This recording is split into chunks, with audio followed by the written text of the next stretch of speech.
de Davi, os valentes de Davi, Urias, o heteu, é um deles. Então Urias, o heteu, era um herói em Israel. Quando o Davi entregou o seu homem de confiança, um general, tido como um dos seus valentes, a morte, você pode imaginar o que isso deve ter causado em todo Israel. Quer dizer, camarada fiel ao rei, um dos seus valentes, um dos seus heróis, e o rei o manda para morrer, é um negócio complicadíssimo. Então Absalão tinha tudo isso a seu favor, enquanto que Davi, por sua vez, tinha tudo isso contra ele. Então Absalão tinha um reino na mão. Só não destruiu de vez o pai, porque Deus não quis. Deus estabeleceu que não seria assim. De outra sorte, Davi não teria resistido. Então esse salmo provavelmente foi escrito nesse período, quando Davi está sob perseguição. E esse salmo, ele é interessante. Como eu já disse para os irmãos, o louvor dos salmos é um louvor de homens, não é louvor de anjos. Isso é muito interessante, porque o louvor dos salmos é um louvor que nasce da história da dor humana.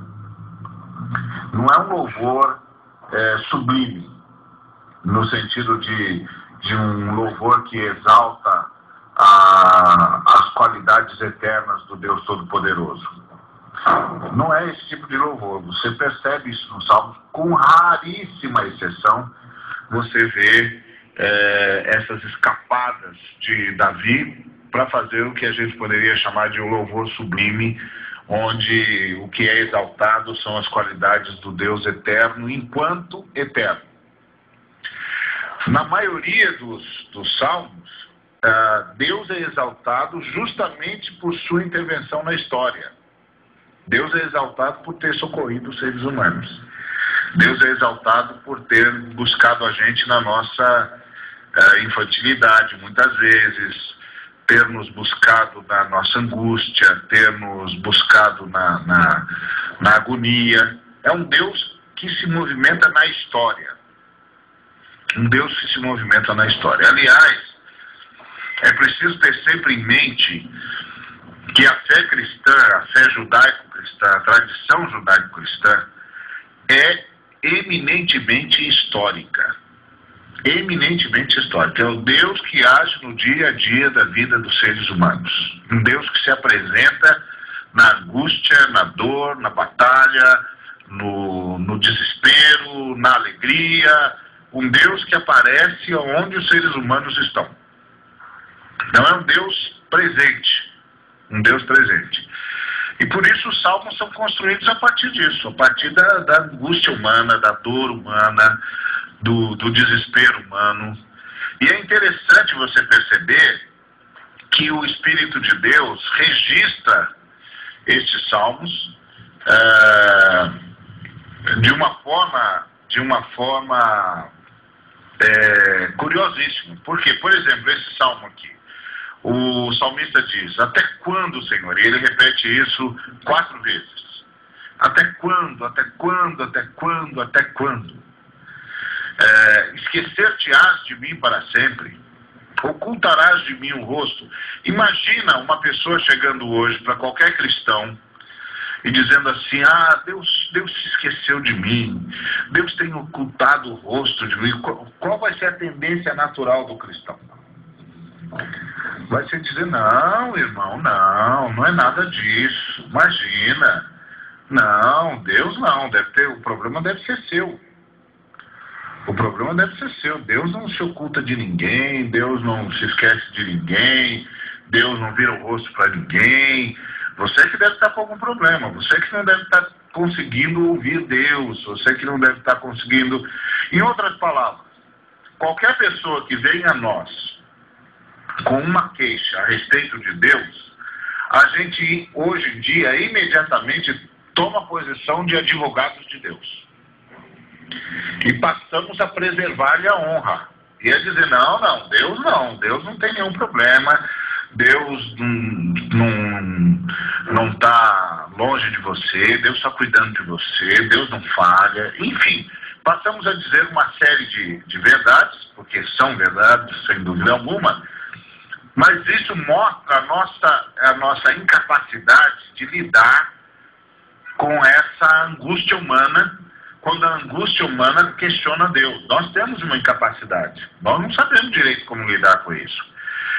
Curiosamente, Deus sabe, porque deixou registrar aqui os salmos que o questionavam diretamente. Diziam: Senhor, até quando o Senhor vai se esquecer de mim? Até quando o Senhor vai virar o rosto para mim? Até quando o Senhor não vai prestar atenção nas minhas orações? Parece que, diferente de nós, Deus não tem medo das nossas palavras. Deus não tem medo da nossa dor, Deus não tem medo da nossa angústia, Deus não tem medo do nosso desespero, Deus não tem medo da forma como nós enfrentamos a vida. E também diferente de nós, Deus entende. Uma coisa que é impressionante no Salmo e que me deixa boquiaberto é que você, ao ler os Salmos, você percebe que nós exigimos das pessoas mais fé do que Deus exige. Isso é extremamente curioso.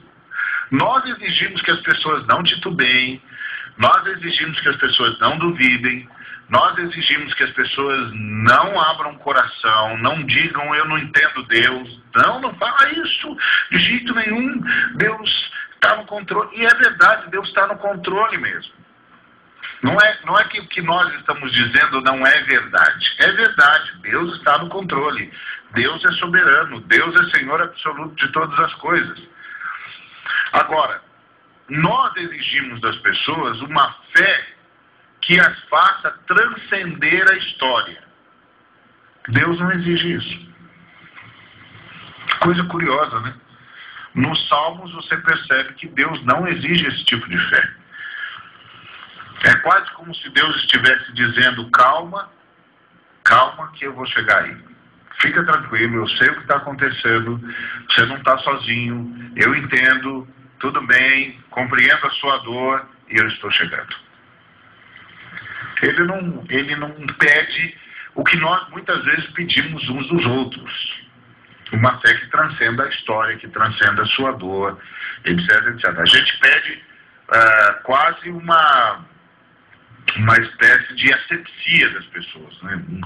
Não, nada, por favor, não mexe em nada, não toque em nada, fé absoluta em Deus. A impressão que eu tenho é que nós trabalhamos com Deus como se Deus fosse frágil. Como se o questionamento humano, a angústia humana, a dor humana pudesse destruir Deus. Então, às vezes, eu ouço a gente falando, e isso todos nós temos esse problema, não tem o A, o B, o C, o D. Todos nós, nessa fé cristã moderna, temos esse problema. Parece que nosso Deus é frágil. Se as pessoas começam a questionar demais, a gente sai em socorro dele, dá a impressão de que é alguma coisa de porcelana. E quando as pessoas começam a se queixar, começam a falar da sua dor, começam a falar da sua angústia, parece que é como se elas estivessem chegando na cristaleria e estão começando a chacoalhar. E Deus é a peça de porcelana mais cara no topo da cristaleria, que vai até o alto da parede. E aí as pessoas, com as suas angústias, começam a chacoalhar a cristaleria, e a gente começa a ver a hora que o Deus de porcelana vai espatifar-se no chão.